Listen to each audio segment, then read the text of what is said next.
બધા મજામાં જશો અને આજના વિડીયોમાં આપણે વાત કરવાના છે આ અલગ જ ટોપિક વિશે। જો તમે લોકો બધા ઇન્સ્ટાગ્રામ તો ઉપયોગ કરતા જશો, ઇન્સ્ટાગ્રામમાં જો તમે લોકો બધા સ્ટોરી પણ મૂકતા હશો, તમારે કોઈ પણની સ્ટોરી ડાઉનલોડ કરવી હોય તો તમે કેવી રીતે ડાઉનલોડ કરી શકો અને હાવ આસાન રીત હું તમને કહેવાનો છું।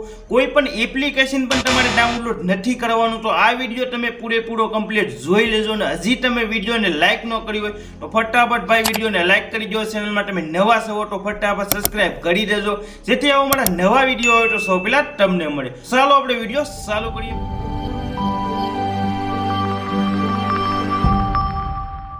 તો પહેલા તમારે ઓપન કરી લેવાનું છે ઇન્સ્ટાગ્રામ ને। તો ફટાફટ હું ઇન્સ્ટાગ્રામ ઓપન કરી લેવાનું, પછી હું તમને આગળના બધા સેટિંગ શીખવાડું। અને આ તમે ઇન્સ્ટાગ્રામમાં મને ફોલો ન કર્યો હોય તો ફટાફટ મને ફોલો કરી લેજો, નીચે તમને લિંક મળી રહેશે। ઇન્સ્ટાગ્રામમાં એકાઉન્ટ આપણા બે છે, બે એકાઉન્ટમાં તમે ફટાફટ ફોલો કરી લેજો અને તમે મારી સાથે વાત પણ કરી શકો છો। હવે તમારે જે સ્ટોરી ડાઉનલોડ કરવાની હોય એ સ્ટોરી ઓપન કરી લેવાની। ઓપન કર્યા બાદ ઉપર તમારે 3 ડોટ ઉપર ક્લિક કરી દેવાનું।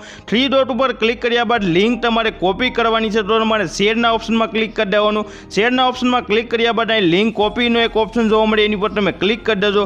ક્લિક કર્યા બાદ જે સ્ટોરી તમારે ડાઉનલોડ કરવાની હોય એની લિંક તમારે કોપી કરી લેવાની। લિંક કોપી કર્યા બાદ તમારા મોબાઈલમાં ક્રોમ બ્રાઉઝર તમારે ઓપન કરી લેવાનું। ક્રોમ બ્રાઉઝર ઓપન કર્યા બાદ ઉપર તમારે સર્ચ કરવાનું છે તો અહીંયા તમારે સર્ચ કરી દેવાનું ઇન્સ્ટાગ્રામ સ્ટોરી ડાઉનલોડ। જો તમે એ રીતનું સર્ચ કરશો તો આ રીતના લાટ તમને અલગ અલગ વેબસાઇટ જોવા મળે, આમાંથી તમારે કોઈ પણ વેબસાઇટ ઓપન કરી લેજો। વેબસાઇટ ઓપન કર્યા બાદ નીચે તમે સિલેક્ટ કરશો તો અહીંયા તમે જે લિંક કોપી કરેલી છે એ લિંકને તમારે આ રીતે અહીંયા પેસ્ટ કરી દેવાની।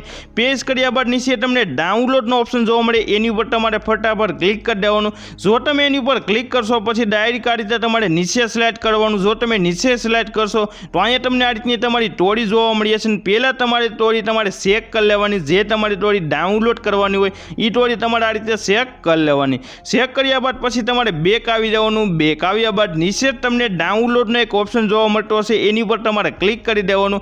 એની ઉપર ક્લિક કર્યા બાદ આ રીતની એક એડ આવે તો આ એડને તમે કટ કરી નાખજો। કટ કર્યા બાદ તમારે પછી આ ક્લોઝ ઉપર ક્લિક કરી દેવાનું।